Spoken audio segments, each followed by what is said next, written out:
pa po ba yung mga aabangan naming mga eksena?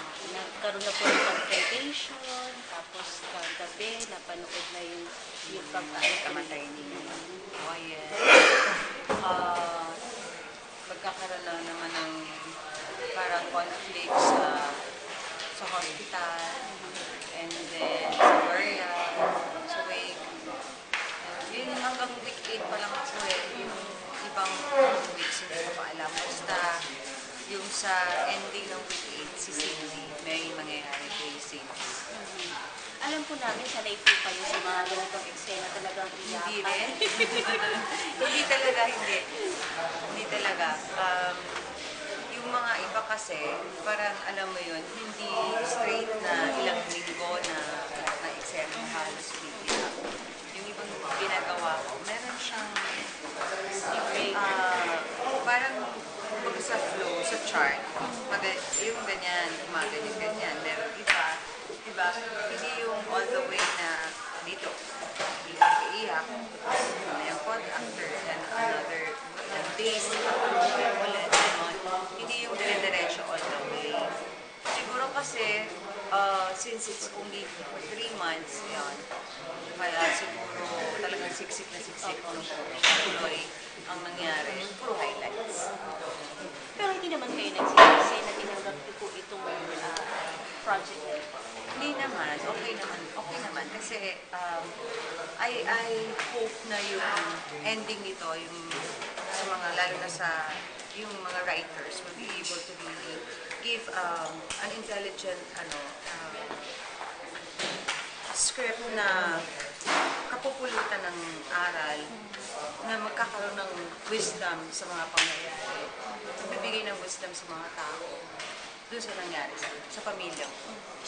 Yun yung nilook forward na sana ganun. Na hindi siya maging typical na soap na after lahat ng kahit siya ganyan. Tapos wala rin pala. Hindi naman pala na magbibigay ng aral, makakapuno siya ng aral, o hindi siya makakapagpaliwanag, makakapagpalinaw ng pananaw mo sa buhay o sa paniniwala. Sana ganun. Kung kayo po ang masusunod, ano ang ending ang maibibigay ninyo sa pakinalisan? Sa character po ninyo, sa character ni Alex, sa character ni Max? Forgiveness. Yung forgiveness ang important. Yung nawala, yun ang nawala. And siguro yung masyadong naibabaw yung hindi ko alam ano yung purpose ng mga writers, why yung kabit ang parang nagmamanobilize ng lahat ng mga nangyayari. Sana mag-end na kasi itong week 8 medyo siguro mag-end na pag nalaman na talaga kung ano yung kinamatay ni Kim. Kasi nag-make up siya ng lahat ng past ng story, biniligtad niya and all. I hope meron din kakarusahan sa ginawa niya. Kasi siya actually yung sumira ng pamilya. Siya yung, but hindi ko malaman why she can get away with it as of now. So sana magkaroon din yung part ng yun na ng magandang closure. Yung kanya sa side yung mistress. Mawawala na po. Hindi ko malaman. Mawawala na po yung character ni Sir Christopher.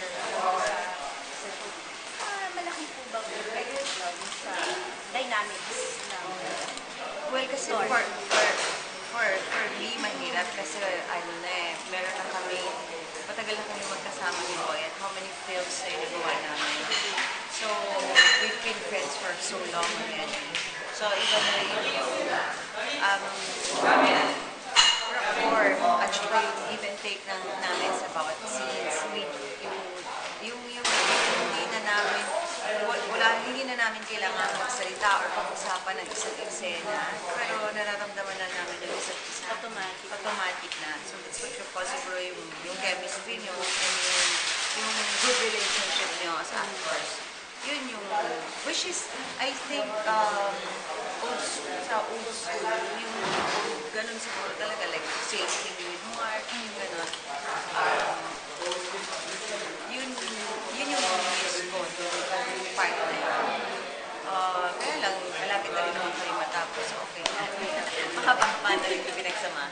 And will you be supporting Sir Boyet sa kanyang political career? Yeah, nung first time naman siya nag-run for, for sa Loco, yes, we did a motorcade, no, sumama kami sa motorcade. So, anytime na free naman, kahit with all my friends na nasa politics, tinutulungan ko na pag meron akong Wala po ba kayo plans? As in, wala. na, Okay na sa inyo ang show business. yeah, yes, and eventually siguro yung business namin na we have a corporation now that's into farming and poultry.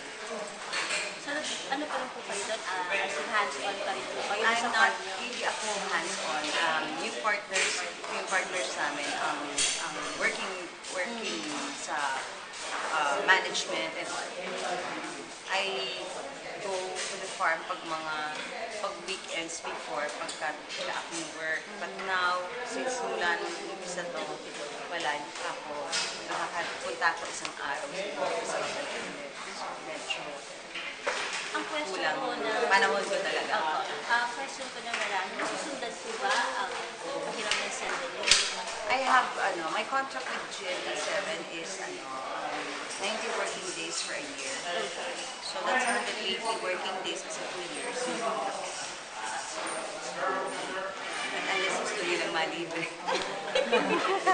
Unless gusto nilang irigalo na lang sa akin yung matitirang days, di ba? Which I doubt. So I think, meron naman. Meron naman yung gusto That's ko good po sa pag-iisip. mga kapuso. Dalawang yung artists po ang mas katrabaho nito si Naxis. Ano po masasabi niyo sa working ethics as a whole as an artist? Kasi hindi naman sila talagang bago-bago. Marami na rin sila pinagdaanan. So siguro alam na nila. Hindi mahirap. Parang they've done workshops, so they know the craft. So hindi ganun mahirap makipag-eksena sa kanila. Alam nila na lahat ng ginagawa namin ay trabaho. So, yeah, medyo affected dun sa umpisa nung sa amin dito. But yun nga, parang sinasabi ko nga, ano ba yung professionalism? Ang professionalism is you have to embrace your role. Kung ano yung role mo, yun yung talagang yakapin mo ng gusto at huwag kang lumayo doon. Walang dapat ilagay na mali siya sa pagtatrabaho. And he did the job. Yeah. Happy naman po kayo. Happy. Kay Max naman po, na sabi po niya kanina na ang dami niyang nakuhang pointers sa inyo, Sir Boyet, with regards to acting. Kahit hindi niyo daw po siya kausapin, hindi talagang directly na binibigyan ng pointers, obserbahan lang daw niya kayo. Ang dami na niyang nakuha. Ano po masasabi mo? That's very good of her. Kasi gano'n naman talaga eh. Saan ka ba matututo? Hindi sila talaga sa'yo. All the time. Saan ka matututo? Doon sa mga taong matagal lang ang experience sa trabaho nila. Doon. So I'm really happy na kahit pa paano, yung na-observe niya, eventually ma-apply niya.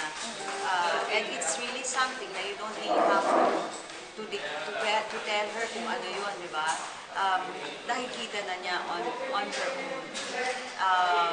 Since siguro sanay din siya na before pa, marami na siyang nagawang workshop. So, you don't have to really tell her now, this is being, this is believing, this is how you do it. Hindi.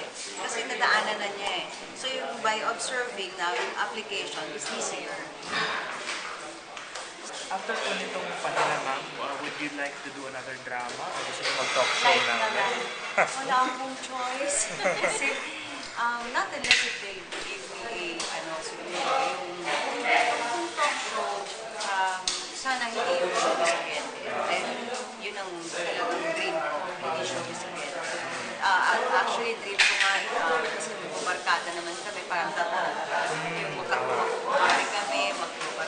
Sandy, Gina, Oh, pwede. Abby, ako. Yung ganun Saya yun. sana. Oo. Ganun sana. Parang review, ganyan. Wala pang Mga ganun, ma'am, ganon ano? na tipo. Na, oo, may showbiz, pero hindi yung not the intriga, not the, hindi yung professional lang talaga ang pag-uusapan. Yun. Yun sana ganun. May upcoming movie po ba kayo, ma'am? Wala. Na-shelf kasi yung gusto ni Mamo, which is na dapat gawin namin. And then, kay Senator Jimboy na part 2 din, syempre, pinag-iisipan pa niya yung mga Saudi na ginawa namin sa magkakapart 2. Kasi kung sa mga sana magkakapart 2. Pero walang nangyari. So, okay lang din kasi parang maganda rin na magkaroon. Siguro pag-iisipan ko, baka natin ko yung anak ko eventually ng isang magandang script. Maybe baka kami na yung gumawa. Since before naman, we used to produce them yung may possibility na inano lang namin yung reflection films na yun. Sila na lang. Gusto ko lang.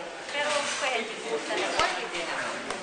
Lalo na kung syempre gagawin na namin indie budget. Mas affordable.